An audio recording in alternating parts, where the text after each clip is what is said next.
Kahulugan ng talinhaga tungkol sa mga damo sa triguhan.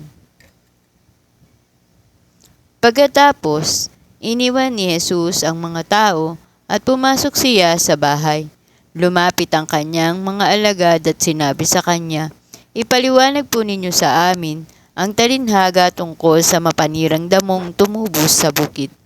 Sumagot si Jesus, "Ang nag-aasik ng mabubuting binhi ay ang anak ng tao.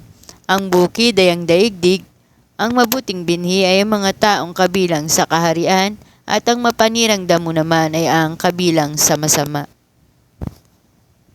Ang kaaway na nag-aasik ng damo ay walang iba kundi ang dyablo. Ang panahon ng pag-aani ay ang katapusan ng daigdig, at ang tagapag-ani naman ay ang mga anghel. Kung paano ang mga damo ay tinitipon at sinusunog, ganon din ang mangyayari sa katapusan ng daigdig. Uutos ng anak ng tao sa kanyang mga anghel na tipunin nila mula sa kanyang kaharian ang lahat ng nagiging sanhi ng pagkakasala at ang lahat ng gumagawa ng masama.